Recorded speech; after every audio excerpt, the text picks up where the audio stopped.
जय माता दी। मेरे सभी प्यारे दोस्तों, मैं लक्ष्मी शर्मा बड़ों को चरण स्पर्श, छोटों को प्यार और बराबर वालों को दिल से नमस्कार करती हूँ।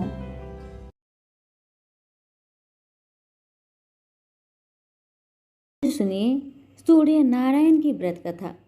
द्वापर युग की बात है। भगवान श्री कृष्ण एक बार अपनी बुआ कुंती के आश्रम काम्य वन में पहुंचे। उस समय पांडव लोग अज्ञातवास कर रहे थे। भगवान कृष्ण ने कहा, बुआ जी, मैं तुम्हें वनवासी भेष में देखकर दुखी हो जाता हूँ।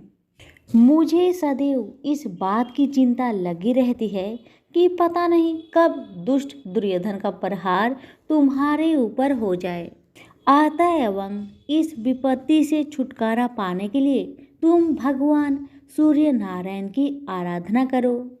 भगवान सूर्य ही सभी जीवों के नियंता और प्राण है। उनके तेज से ही जीवों का उद्धार होता है। भगवान कृष्ण ने बतलाया कि एक बार शंकर जी से पार्वती जी ने कुछ पूछा था, उसे मैं तुमसे बतला रहा हूँ। शिव जी ने पार्वती से कहा, यदि तुम इस बात की जानकारी प्राप्त करना चाहती हो तो मथुरापुरी में जाओ। वहाँ सूर्यपुत्री यमुना जी की धारा प्रवाहित होती है। यमुना के तट पर ऋषि, महर्षि, मुनि आदि निरंतर तपस्या करते रहते हैं। भगवान रुद्र की आज्ञा से पार्वती जी कालिंदी तट को चल पड़ी। कुछ ही दूर जाने पर उन्हें रास्ते में रोती बिलखती एक स्त्री दिखाई पड़ी। उसने बतलाया कि उसका नाम कुसुमवती है और उसका निवास कुसुमाकर वन के बीच में है।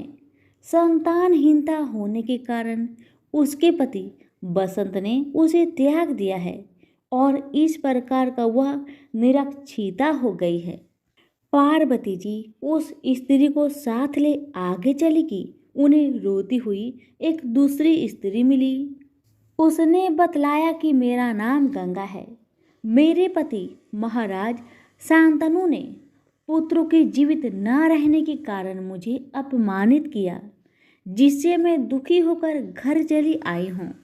इसी प्रकार थोड़ी दूर जाने पर मधुवन में माधवी नाम की एक और स्त्री मिली, जो पति के वैभव का नाश होने के कारण घर से निकाल दी गई थी।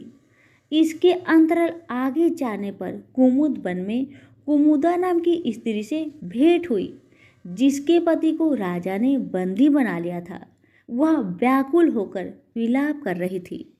उन सभी स्त्रियों के साथ पार्वती जी यमुना तट पर पहुंची। उस तट पर पूजन उत्सव देखकर पार्वती जी ने ऋषि पत्नियों से पूछा कि यह आप किस देव की आराधना कर रही हैं? इस पूजन का विधान और फल क्या है? उनकी बात सुनकर एक ऋषि पत्नी ने कहा, यह जगत पिता सूर्य नारायण का व्रत है और सभी मनोरथों को पूर्ण करने वाला है। इस व्रत को करके प्रत्येक नर नारी को अभीष्ट सिद्धि की प्राप्त होती है। तुम्हारी भी यदि कोई वांछा हो तो इस व्रत को करके प्राप्त करो। ऋषि पत्नियों से ऐसी बात सुनकर पार्वती जी अत्यंत प्रसन्न हुई और उस व्रत के विधान तथा फलों को जानकर शिव जी के पास लौट आई। पार्वती जी ने इस व्रत को करके विघ्ननाशक गणेश जी जैसे सुंदर पुत्र को प्राप्त किया। तो प्रेम से बोलिए सूर्य भगवान की जय हो। एक ब्राह्मण था। वह सूरज भगवान का बहुत बड़ा भक्त था। नहाता धोता कहानी कहता था पर कुछ कमाता नहीं था। ब्राह्मण घर में रहता तो ब्राह्मण की पत्नी हमेशा ब्राह्मण को एक ही बात कहती कि कहीं बाहर जाओ, कुछ कमा कर लाओ।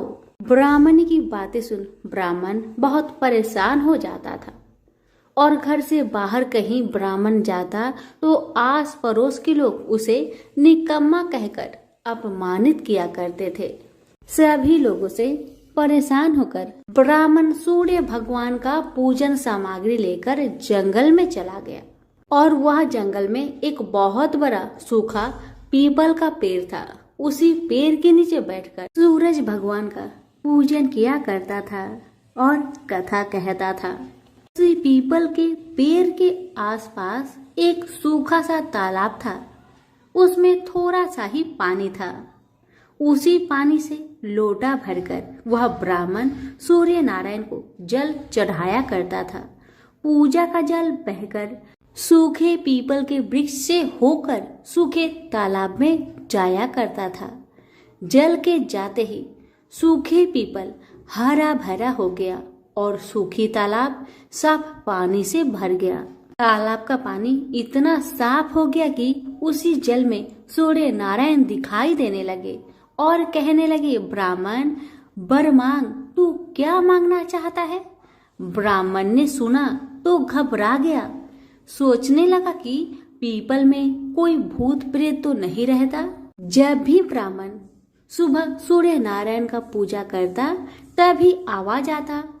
ब्राह्मण इस आवाज को सुन सुनकर बहुत चिंता में पड़ गया और चिंता के कारण उसका शरीर दुबला हो गया। ब्राह्मणी भी कभी कभार अपने पति ब्राह्मण से जंगल में मिलने आया करती थी। ब्राह्मणी ने जब ब्राह्मण को दुबला पतला होते हुए देखा तो उसने पूछा, ब्राह्मण देव, आप दिन ब दिन सूखते क्यों जा रहे हैं? इसका क्या कारण है? तब ब्राह्मण ने सारा कहानी बताया। तब ब्राह्मणी ने कहा कि आपकी पूजा के बाद ही आवाज आती है ना, मुझे तो ये लगता है कि सूरज भगवान स्वयं ही आते हैं। मुझे लगता है सूर्य नारायण आपके व्रत से प्रसन्न है। वह आपको वरदान देने के लिए आते हैं। इसलिए इस बार जब भी आपको आवाज आए तो आप घबराइएगा मत, कुछ भगवान से मांग लीजिएगा। ब्राह्मणी की बातें सुन ब्राह्मण बोला, मैं कैसे मांगू और क्या मांगू? मुझे मांगना तो आता ही नहीं। अगर ज्यादा कुछ मांगना हो तो कहीं कुछ भूल जाओ तो, इसलिए तुम ही कुछ ऐसा उपाय बताओ जिससे मैं एक ही बार में सारा कुछ मांग लूं।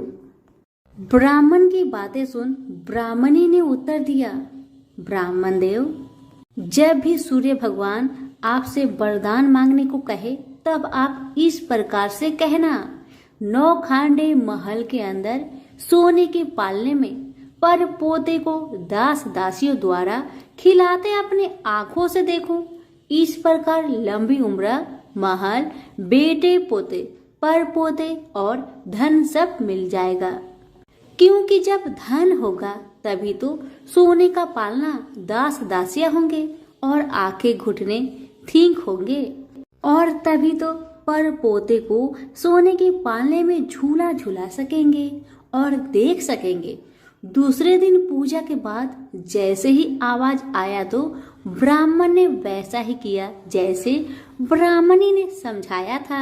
ब्राह्मण ने हाथ जोड़कर सूर्य भगवान से प्रार्थना किया, हे सूर्य नारायण, अगर आप मेरे पूजा से प्रसन्न है तो मुझे वर दीजिए कि 9 खांडे महल के अंदर सोने के पालने में पर पोते को दास दासिया द्वारा खिलाते अपनी आंखों से देखो। ब्राह्मण की बातें सुन सूरज भगवान ने कहा, देखने में तो ब्राह्मण सीधा साधा भोला भाला लगता है, पर एक ही बार में सब मांग लिया।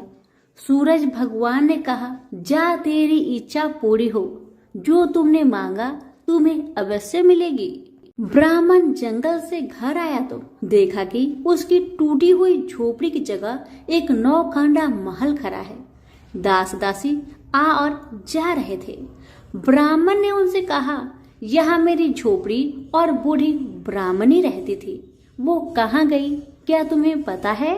इतने में ही उस 9 खांडे महल के दरवाजे से एक सुंदर औरत गहनों और सुंदर कपड़ों से सजी हुई बाहर आई और ब्राह्मण से बोली, आ जाइए, अपना ही घर है। ये सब तो सूर्य नारायण का चमत्कार है, उन्होंने आपकी मनोकामना को पूर्ण कर दिया है। ब्राह्मण की बातें सुन ब्राह्मण ने कहा, हम इतने सारे धन का क्या करेंगे? ब्राह्मणी ने कहा, क्या नहीं हो सकता है, धन से क्या नहीं हो सकता है। दान पुण्य यज्ञ होम करेंगे। फिर ब्राह्मण ने वैसा ही किया जैसे ब्राह्मणी ने बताया था। अब सब राजा की जगह ब्राह्मण का गुणगान करने लगे। राजा ने ये सब सुनकर ब्राह्मण को बुलवाया और पूछा, कल तक तो आपको खाना भी नहीं मिलता था, आज ऐसा चमत्कार, इतना सारा धन दौलत आपके पास कहाँ से आया?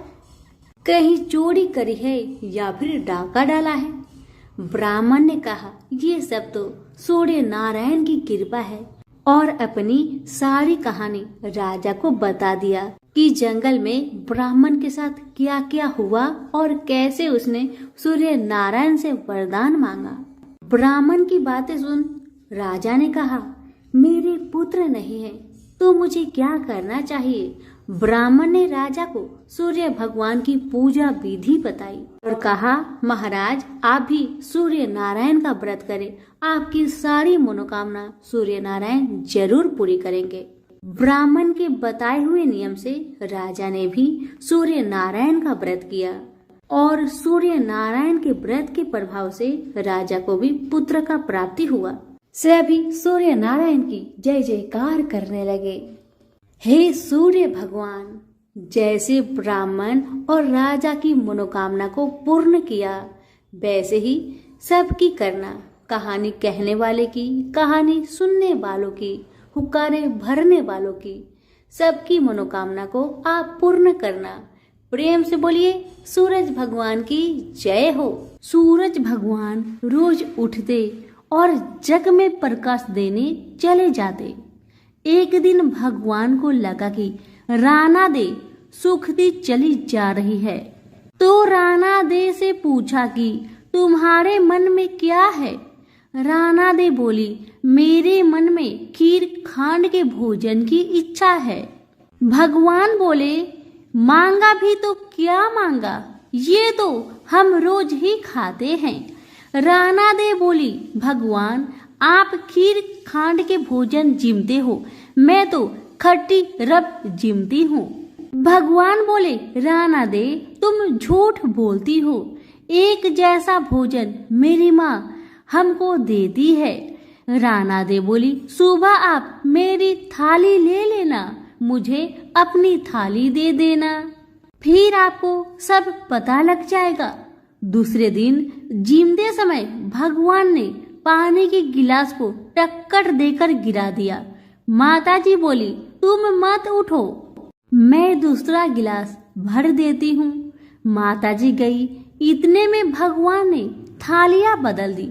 राणा दे ने तो जल्दी ही खीर खांड के भोजन कर लिए, पर सूरज भगवान को खट्टी राब भाई नहीं और थाली पर बैठे रहे। माताजी बोली, आज इतनी देर क्यों लगा दी? भगवान बोले, आज तो खीर खांड खट्टी लग रही है। माताजी बोली, राणा दे की थाली आपने क्यों ली? भगवान कहने लगे, माँ अपने घर में आप 2 जने और मैं जिसमें भी 2 भात, मैं नियम पालन वाला और मेरे ही घर में ऐसा होता है तो दुनिया में क्या होता होगा। घर में सबका खाना एक जैसा बनाओ। वहां से वो कुम्हार के यहाँ गए और बोले, 2 पेट की हांडी किस कुम्हार ने बनाई? रतन कुम्हार को लगा आज तो भगवान आए हैं, माँ जी तो 1 टका देती है, ये 2 टका देंगे। और कुम्हार बोला, मैंने बनाई। भगवान बोले, आज के बाद 2 पेट की हांडी बनाए तो तेरे सहस्त्र पेट कर दूंगा। कुम्हार बोला, मेरा तो 1 पेट भरना मुश्किल है, सहस्त्र हो गए तो मैं क्या करूंगा? मैं अब 2 पेट की हांडी नहीं बनाऊंगा। इस तरह सूरज भगवान ने दुभांड मिटाई। तो सभी मिलकर बोलिए सूरज भगवान की जय हो। एक गांव में एक बूढ़ी माई रहती थी। वह रविवार के दिन अपने घर को गोबर से लिपा करती थी। उसका यह अटल नियम था। बुढ़िया माई रविवार के दिन भर निराहार व्रत रहकर शाम को अन्न निर्मित खाद्य तथा फल भगवान सूर्य देव को अर्पित करती तथा उस प्रसाद को सूर्य अस्त होने से पहले ही ग्रहण कर लेती। इसी नियम से प्रत्येक रविवार को पूजन करने के कारण थोड़े ही दिनों में बूढ़ी माई का घर धन धान्य से भरने लगा। उस बुढ़िया का आर्थिक दशा में प्रगति देखकर उसकी एक पड़ोसन उससे जलने लगी। उसकी पड़ोसीन अपने मन में सोचने लगी कि मेरी गाय के गोबर से लिपने पोतने के कारण ही बुढ़िया माई इतनी धनवान बन रही है। पड़ोसन के मन में आया कि अब बुढ़िया को अपने गाय का गोबर गलती से भी लेने नहीं दूंगी। इसी कारण से वह पड़ोसन अपनी गाय को घर के भीतर बांधना शुरू कर दी, जिस कारण से बूढ़ी माई को गोबर मिलना बंद हो गया। बेचारी बुढ़िया अब तो दूसरे रविवार के दिन अपना घर को गोबर से न लिप सकी, इसलिए बड़ी असुविधा हुई। अपने नियम में बाधा पड़ने के कारण वह बुढ़िया बहुत उदास हो गई। मानसिक चिंता के कारण बुढ़िया उस दिन भगवान सूर्य देव को कुछ भी अर्पित ना कर सकी और न तो स्वयं ही प्रसाद रूप में कुछ ग्रहण किया। शाम को वह भूखी प्यासी चिंतातुर अवस्था में सो गई। रात्रि में भगवान सूर्य नारायण ने उस बुढ़िया को सपने में दर्शन देकर दुख का कारण पूछा। तब बूढ़ी माई ने दुखी होकर कहा कि आज गोबर न मिलने के कारण मैं नियम अनुसार आपका पूजन न कर सकी। मेरा नियम भंग हो गया है। इसी एक बात से अत्यंत दुखी हूँ। बुढ़िया की बातों से दरियाद्र होकर सूर्य भगवान ने कहा, मैं तुम्हें एक गाय देता हूँ जिससे तुम्हारी इच्छा पूर्ण होगी। मैं तुम्हारे व्रत पालन की निष्ठा से अत्यंत प्रसन्न होकर तुम्हें वरदान देना चाहता हूँ, अर्थात अब से सदैव तुम्हारा घर धन पुत्र आदि से संपन्न रहेगा। इतना कहकर भगवान वहीं अंतर ध्यान हो गए। सुबह उठने पर बुढ़िया ने अपने आंगन में एक बछड़े वाली गाय को देखा। रात्रि में देखे हुए सपने की बात बूढ़ी माई को याद आने लगी। बुढ़िया ने गाय को घर से बाहर बांधकर उसके चारे की व्यवस्था की। बूढ़ी माई के दरवाजे पर बंधी हुई गाय को देखकर उसी ईर्ष्यालु पड़ोसन के आश्चर्य का ठिकाना ना रहा। उसी समय पड़ोसन क्या देखती है कि बूढ़ी माई के आंगन में जो गाय बंधी हुई है वह तभी गोबर करती है और वह गोबर सोने की होती है। इसे देखकर पड़ोसन की आंखें फटी की फटी रह गई।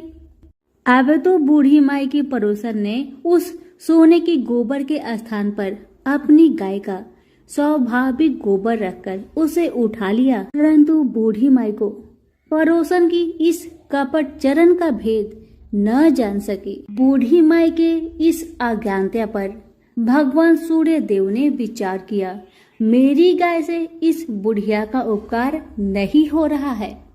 इसलिए भगवान ने अपनी माया से एक भयंकर तूफान उत्पन्न कर दिया, जिसके फलस्वरूप बड़े बड़े विशाल वृक्ष भी टूटकर भूमि पर गिरने लगे। इस विनाशकारी दृश्य को देखकर बूढ़ी माई ने अपने गाय को घर के भीतर बांध दिया। प्रातःकाल उस गाय से बूढ़ी माई को सोने की गोबर प्राप्त हुई। इसे देखकर बूढ़ी माई बहुत प्रसन्न हुई और वह उसकी सुरक्षा के लिए नित्य ही गाय को भीतर बांधती। बुढ़िया के सावधानी से अब उसकी पड़ोसन का कोई वश नहीं चलता था। एक दिन पड़ोसन ने बुढ़िया की गाय छीन लेने के उद्देश्य से एक चाल चली। उसने राजा के पास उपस्थित होकर राजा से निवेदन किया कि महाराज, मेरी पड़ोसिन बुढ़िया के पास एक अद्भुत गाय है जो सोने की गोबर देती है, अतः वह गाय यदि महाराज आपके पास रहे तो उससे जनता का लाभ हो सकता है। राजा ने उसके प्रलोभन में आकर अपने सिपाहियों को आदेश दिया कि तुम लोग जाकर उस गाय को यहाँ ले आओ। सिपाहियों ने तुरंत आज्ञा का पालन किया। अब वह गाय का गोबर उठाकर न ले जाने पावे। आदेश देकर राजा महल में चले गए। उस दिन की रात में राजा को प्रसन्नता के कारण नींद न आई। राजा सवेरे होने की प्रतीक्षा उत्सुकता पूर्वक करने लगे। सुबह गाय के पास जाकर देखा, वहां स्वाभाविक गोबर के अतिरिक्त कुछ न था। राजा की क्रोध अग्नि भड़क उठी। उन्होंने बूढ़ी माई को बुलवाया और राजा ने उस बुढ़िया से पूछा, क्या तुम्हारी गाय सोने का गोबर देती है? इस बात की सूचना पर मैंने तुम्हारी गाय मंगवाई थी, फिर क्या कारण है कि गाय वैसा गोबर न दे सकी? बूढ़ी माई ने उत्तर दिया, महाराज, गाय के गोबर से घर लिपना मेरा नित्य नियम का काम है। मैं दिन भर व्रत रहकर सायंकाल भगवान सूर्य को नैवेद्य अर्पित कर उस प्रसाद को ग्रहण करती हूँ। मेरे पास जब अपनी गाय न थी तो मैं पड़ोसन के गोबर से घर लिपती थी। देवयोग से गोबर के अभाव में एक दिन में अपने नियम का पालन न कर सकी। उसी दिन में रात्रि में भूखी ही सो गई। रात्रि में भगवान ने स्वप्न देकर मुझे यह गाय प्रदान की है। मेरी इस सियालू पड़ोसन ने आपको सूचना देकर मेरी गाय मुझसे छिनवा ली है। गाय के संबंध में बस मैं इतना ही जानती हूँ। बुढ़िया की बातों से संतुष्ट होकर राजा ने कहा, बूढ़ी माँ, मुझे क्षमा करो, मैं अज्ञानता बस तुम्हारी गाय मंगवा ली है। अब मैं तुम्हारी गाय तुम्हारे घर भेज देता हूँ। इस कार्य के निमित्त तुम्हारी पड़ोसन अपराधनी है और उसे इसका दंड मिलना चाहिए। अपनी गाय वापस पाकर बुढ़िया प्रसन्न होकर अपने घर को चली गई। इसके बाद राजा ने उसकी अपराधीन पड़ोसन को बुलाकर उसे उचित दंड दिया। उस दिन राजा ने अपने नगर में घोषणा करवा दी कि रविवार के दिन सभी नगरवासी दिन भर व्रत रहकर सूर्य देव का पूजन करें। राजा स्वयं भी रविवार व्रत के नियम का पालन करने लगा। व्रत के प्रभाव से राजा दिग्विजय करता हुआ अपने राज्य का विस्तार करने लगा। व्रत करने पर सूर्य भगवान प्रसन्न होकर उसे धन धान्य से, समृद्धि और संपूर्ण रोगों से मुक्त कर देते हैं। इस व्रत के प्रभाव से अंधे और कुष्ठी मनुष्य को विशेष लाभ होता है। हे सूर्य भगवान, जैसे आपने उस बूढ़ी माई पर अपनी कृपा बरसाई, वैसे ही आपकी कथा कहने वाले, हुक्कारे भरने वाले सभी पर अपनी कृपा बनाए रखे। तो प्रेम से बोलिए सूर्य नारायण की जय हो। गांव में एक माँ और उसकी बेटी दोनों सूरज भगवान का व्रत किया करती थी। एक बार की बात है, दिन थी रविवार। उस दिन माँ और बेटी दोनों जन सूर्य नारायण का व्रत कर रहे थे। तभी माँ ने अपनी बिटिया से कहा, बेटी, मैं पानी लेने जा रही हूँ, तू 2 रोट बनाकर रख लेना और रोट को एक छोटा बनाना और एक बड़ा बनाना, क्योंकि जब सूर्य भगवान का व्रत किया जाता है उस व्रत में बनाई हुई भोजन को नष्ट नहीं करना चाहिए। जितना बनाया जाता है उसे पूरा खाना ही चाहिए। इसीलिए माँ ने कहा, एक रोट बड़ा बनाना और एक रोट छोटा बनाना। बड़ा रोट माँ के लिए था और छोटा रोट बिटिया के लिए था। और माँ ने इतना भी कहा, बेटी, रोट के आटे में नमक गलती से भी मत डालना, यह अलूना होता है। इतना कहकर माता तो पानी भरने चली गई और बिटिया रानी रोट बनाने लगी। तभी सूर्य भगवान ने मन में विचार किए कि इस बिटिया का मैं परीक्षा लेकर देखता हूँ। परीक्षा लेने के लिए भगवान एक साधु महाराज के भेष धारण करके बिटिया के पास चले आए और कहने लगे, भिक्षा देहि भिक्षाम देहि। साधु महाराज की बातें सुनकर बिटिया कहने लगी, बाबा मेरी माँ का रोट बन गया है, पर मेरा रोट अभी बना नहीं है। मैं बनाकर उसमें से आपको दे दूंगी। लड़की की बातें सुन बाबा कहने लगे, सुनो बेटी, जो रोट बन चुकी है उसी में से दे दो, नहीं तो मैं यहाँ से चला। आप बिटिया क्या करती? बाबा को खाली हाथ जाने नहीं देना चाहती थी, इसलिए अपनी माँ का रोट में से थोड़ा सा रोट तोड़कर बाबा को दे देती है। और उधर जब माँ पानी भर के वापस आई तो रोट को तोड़ा हुआ देखकर बहुत नाराज हुई और बोली, धिये बाई धिये दे, रोटा मायली कोर दे, माहरो दे पन सारो दे। इसका मतलब ये है कि ए लड़की, मेरी रोटी का टुकड़ा दे दिया, मेरी रोटी मुझे साबुत दे। अब माँ अपनी बेटी को क्रोध के मारे मारने लगी। लड़की डर कर जंगल में भाग गई और एक पेड़ पर चढ़कर बैठ गई। भगवान ये सब तो देख ही रहे थे। तब भगवान ने सोचा, बेचारी लड़की को मेरे कारण घर से निकलना पड़ा, इसलिए इसकी रक्षा तो मुझे ही करनी पड़ेगी। अब सूर्य भगवान रोज उसके लिए चूरमे का एक लड्डू और एक लोटा पानी भेज देते थे। लड़की मजे से खा पी लेती और बैठी रहती। एक दिन एक राजा शिकार करके उधर से निकला। थकान मिटाने के लिए उसी पेड़ के नीचे आराम करने रुका। राजा ने अपने सेवक से कहा, प्यास के मारे मेरी जान निकली जा रही है, चुल्लू भर अगर पानी मिल जाता तो मेरे प्राण बच जाते। पेड़ पर बैठी लड़की ने यह बात सुना तो उसने चुल्लू भर पानी डाल दिया। राजा ने पानी पी लिया। अब पानी पीने के बाद राजा फिर कहने लगे, अरे सेवक, आधी जान तो मेरी बच गई, और एक चुल्लू पानी मिल जाए तो और जो बाकी जान बची है वो भी बच जाए। लड़की ने फिर से एक चुल्लू पानी डाल दिया। राजा ने पी लिया। राजा को बहुत आश्चर्य हुआ। उसने अपने सेवक से कहा, ऊपर अवश्य कोई है, तू ऊपर चढ़ और देख कौन है। सेवक ऊपर चढ़ा तो उसे लड़की मिली। लड़की ने सेवक से कहा, भैया तुम ये स्वादिष्ट लड्डू खा और पानी पी लो, पर राजा को मेरे बारे में मत बताना। कह देना कि ऊपर कोई नहीं है। पता नहीं राजा मेरे साथ कैसा व्यवहार करेगा। सेवक भूख प्यास से परेशान था। उसने लड्डू खाया, पानी पिया और नीचे जाकर राजा से कह दिया कि ऊपर कोई नहीं है। राजा ने सेवक से कहा, तू ऊपर गया तब थका हुआ था और आया तो तरोताजा दिख रहा है।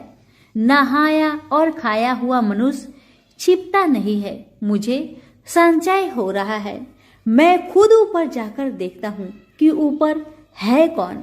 राजा पेड़ पर चढ़ा, वहां सुंदर सी ब्राह्मण कन्या को पाया। राजा ने कहा, डरो नहीं, तुम बहुत सुंदर हो, मेरे साथ चलो, मैं तुमसे विवाह करना चाहता हूँ। अब लड़की राजा के साथ चली गई। राजा ने उसके साथ विवाह कर लिया। साल भर में ही उसने एक सुंदर बालक को जन्म दिया। उसकी अन्य रानियां, उसकी देवरानी जेठानी उसकी पुत्र की सुंदरता से जलने लगी थी। सूरज भगवान का व्रत आया, तब वो ही ब्राह्मण की लड़की छोटी रानी ने रोट बनाया। दूसरी रानिया ने राजा से कहा, तुम्हारी नई रानी को रोट बनाना नहीं आता, उसका बनाया हुआ रोट खाओगे तो आपका पेट दुखेगा, रानी खाएगी तो कुंवर का पेट दुखेगा। नई रानी ने यह बात सुन ली और उसने रोट को थाली से नीचे छुपा दिया और सूर्य भगवान से सहायता के लिए प्रार्थना करने लगी। राजा ने जब पूछा कि थाली के नीचे क्या है? तब उसने कहा कि मेरे गरीब पीहर से आया हुआ उपहार है। राजा ने थाली उठाई तो देखा कि उसके नीचे सोने का चक्र था। राजा ने कहा, वाह, गरीब पीहर बालों का ऐसा उपहार। नई रानी चुप रही। एक दिन रानी खिड़की के पास खड़ी थी। तभी उसने अपनी माँ को देखा, जो दरिद्र अवस्था में छाछले बेच रही थी। उसने सोचा, माँ को यहाँ बुला लूं तो मेरी माँ यहाँ आराम से रह लेगी। इतने नौकर चाकरों में वह भी कुछ काम कर लेगी और किसी को पता भी नहीं चलेगा। उसने माँ को बुलवाया। रानी की माँ आते ही वही बात दोहराने लगी। धिये दे माय धिये दे, रोटा मायली कोर दे, माहरो दे पन सारो दे। रानी ने सोचा, कहीं सबको पता ना चल जाए कि मैंने अपनी माँ को इस तरह महल में बुलवाया है। मुसीबत हो सकती है। उसने माँ को चुपचाप एक कमरे में रहने को कहा और उस कमरे में बाहर से लड़की ने ताला लगा दिया। रानी की देवरानी, जेठानी व अन्य रानियां राजा से कहने लगी कि नई रानी का व्यवहार संदेह पैदा करता है। एक औरत महल में घुसी थी पर वह बाहर नहीं निकली। छोटी रानी यह सुन ली। वह सूर्य भगवान से इस विपत्ति से बचाने के लिए प्रार्थना करने लगी। राजा ने वहां आकर उस कमरे की चाबी मांगी। राजा ने कमरा खोला तो वहां सोने का एक मूर्ति मिला। राजा ने पूछा, यह मूर्ति कहाँ से आई? रानी ने कहा, मेरे गरीब पीहर का उपहार है। राजा ने कहा, तुम्हारे गरीब पीहर से इतने कीमती उपहार आते हैं? मुझे तुम्हारा पीहर तो देखना ही होगा। हम वहां चलेंगे। रानी ने फिर सूरज भगवान से मदद मांगी। सूरज भगवान ने कहा कि मैं 1.25 पहर की व्यवस्था कर दूंगा, लेकिन फिर मुझे नगरी में उजाला करने जाना होगा। सूर्य भगवान ने जंगल में माया नगरी बसा दी। महल, झरोखे, बाग, बगीचे, रिश्तेदार आदि सब माया से बना दिए। महल की रसोई में कई प्रकार के व्यंजन बन रहे थे। राजा रानी का पीहर गए, सबसे मिलकर और खा पी कर रानी ने राजा से वापस चलने को कहा। राजा ने कहा, इतना जल्दी क्या है, हम तो अभी आए हैं, थोड़ा आराम कर ले। रानी ने बड़ी मुश्किल से राजा को वापस चलने के लिए मना लिया और वे रवाना हो गए। थोड़ी दूर जाने के बाद राजा को ध्यान आया कि उनकी कटार वहीं रह गई है। राजा ने सेवक को कटार लाने भेज दिया। सेवक वहां गया तो देखा कि वहां जंगल के सिवा कुछ भी नहीं था। कटार झाड़ी में पड़ी थी। कटार लेकर सेवक आया और उसने यह सब राजा को बताया। राजा को पहले ही शक था। उसने तलवार निकाली और गुस्से में आकर रानी से सच बताने को कहा। रानी ने सब कुछ सच सच कह डाला और सूर्य भगवान की कृपा और मदद के बारे में भी बताया। यह सब सुनकर राजा बहुत प्रसन्न हुए और रानी को सूरज रोड का व्रत अच्छे से करने को कहा। रानी का मान और बढ़ गया। हे सूरज भगवान, जैसा सुख उस लड़की को मिला वैसा ही सुख यह कहानी कहने और सुनने वालों को भी प्राप्त हो। तो प्रेम से बोलिए सूरज भगवान की जय। इसी गांव में एक सास बहू रहा करती थी। सासू माँ का एक पुत्र था जो कि सूर्य का अवतार था। उसका नाम सूर्य बलि था। वह अधिकांश समय अंतर ध्यान ही रहता था। थोड़े ही समय के लिए वह घर में आता, फिर अंतर ध्यान हो जाता। जब कभी आता तो एक हीरा अपनी माँ व पत्नी को दे जाता था। इसी तरह वे अपना जीवन यापन कर रही थी। एक दिन माँ बेटे से बोली कि जितना तुम हमें खर्च करने के लिए देते हो उससे हमारा गुजारा नहीं होता है। तो पुत्र क्रोधित होकर कहने लगा, अपने भरण पोषण के सिवा तुम कुछ और कार्य में इसका उपयोग क्यों नहीं करती? अपने कर्तव्यों का तुम्हें ध्यान नहीं है, इसी कारण तुम्हें अभाव सताता है। तुम्हारी इसी आदत के कारण मैं घर में नहीं ठहरता हूँ। पुत्र की इस प्रकार धुतकारे जाने से माँ को बहुत दुख पहुंचा। अब दोनों सास बहू नियम से रविवार का व्रत करने लगी। 12 वर्ष बाद पत्नी ने सूर्य बलि से कहा कि अब हमारी रविवार व्रत का उद्यापन करा दो। सूर्य बलि के सामने अपनी इच्छा प्रकट करते ही घर में कंचन बरसने लगा। घर धन धान्य से पूर्ण हो गया। अब बहू ने सूर्य भगवान का पूजन किया। सूर्य देव ने दर्शन देकर वर मांगने के लिए कहा। बहू कहने लगी, मेरा पति मुझसे दूर दूर रहते हैं, मैं उनके संयोग का वरदान चाहती हूँ। रात को सूर्य बलि ने आकर माँ से कहा कि माँ, मैं आज घर पर ही सोऊंगा। बहू की प्रसन्नता का कोई ठिकाना ना रहा। सुंदर सेज पर सूर्य बलि आकर लेट गए तो सारे संसार में अंधकार छा गया। सब देवता भागे भागे बुढ़िया के पास आए तथा बुढ़िया से कहने लगे कि अपने पुत्र को जगाओ। बुढ़िया ने पुत्र को जगाया तो सूर्य बलि ने बाहर आकर देवताओं से कहा कि जब तक ये सास बहू रविवार का व्रत करती रहेंगी, इनके घर में अन्न धन का भंडार भरता रहेगा, रिद्धियां सिद्धियों का वास होगा। तो भी स्त्री श्रद्धा पूर्वक रविवार का व्रत करती है, उसके सभी पाप नष्ट हो जाते हैं, अंत में स्वर्ग की प्राप्ति हो जाती है। तो सभी प्रेम से बोले, सूर्य नारायण की जय हो।